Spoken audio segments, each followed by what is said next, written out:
እሺ መንሱር ለዘመዴ ምንድን ያለ ጥያቄ? እንዴት ነህ ዘመዴ? ደህና ነህ ወይ? አዋከም ነጋ ጅርታ አፋን ኦሮሞ ቤት ተብቲ አን አፋን ኦሮሞ ትንሲ ጋፈዳ ዮሲቴ ነጋፈዱ ኒን ደንዳ አግኒ ቱሬራ ኤሮን ቢያቤ ቱሬራ ወኒን ራንፈዴስ ዲፈተመና በአማርኛ ጠይቃለሁ።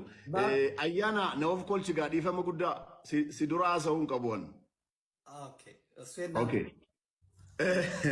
ዘመድኩን በቴንክ ሶ ማች።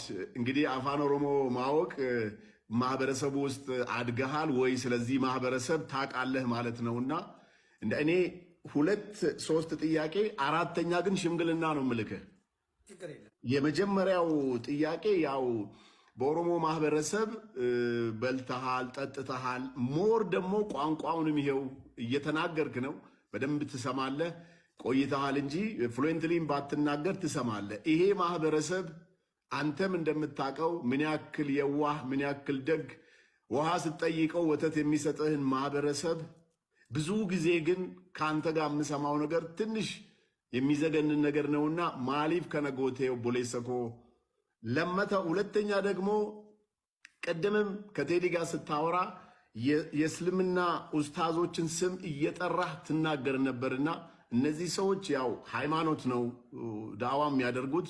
የነዚህ የእስልምና ኡስታዞችን ስም በተደጋጋሚ ሌላም ብዙ የተቆራረጡ ቪዲዮዎችንም አያለው ዛሬም ተናግረሃልና ለምን የነሱን ስም በተደጋጋሚ ታነሳለህ? እነዚህ ሰዎች ፐርሰናሊ አንተን ስምህን ጠርተው የተናገሩት ቪዲዮ ካለ ምናልባት ጥፋተኛ ናቸው ማለት ነውና ለምን እንደዛ ታደርጋለህ? በተቻለህ መጠን የነዚህን ሰዎች ስም ባታነሳ። ለምን ብትለኝ እስልምና ውስጥ ትልቅ ክብር አላቸው። ዳዋ ያደርጉልናል፣ ትምህርት ያስተምሩናል፣ እናከብራቸዋለን በእውቀት ከኛ ስለሚበልጡ ማለት ነው። ሶስተኛው ጥያቄ ዘመድኩን ፖለቲከኛ ነህ ወይስ ሃይማኖተኛ ነህ?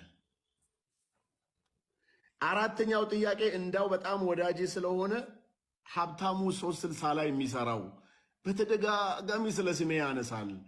እንዳው ዘመድኩን አፋን ኦሮሞቴን ስትማ ዋቀቱ ነቤካ አነመ ሲያሳምቲ እኔ ፖለቲሻን አይደለሁም። እኔ ሽቶዬን እየተቀባው ሱፌን እየለበስኩ ስራዬንም ብሰራ ሰው ነኝ። ፕራይም ሚኒስቴሩን ግን በግል እወዳለሁ። ይሄ ፖለቲከኛ አያደርግም። ማድነቅ ትችላለህ፣ ማክበር ትችላለህ። እና እንዲያው ሀብታሙን ስታገኘው ወይ ደግሞ በስልክም ተው እሱ ልጅ ፖለቲከኛ አይደለም እንድትልልኝ ነው። አመሰግናለሁ። ከዚህ በላይ ብዙም አላወራም አያና ስላለ እና ይሄን በዚህ እንድትወስድልኝ የሀገሬን ጥፋት የሀገሬን ምን እንትኑን ግን አልፈልግም።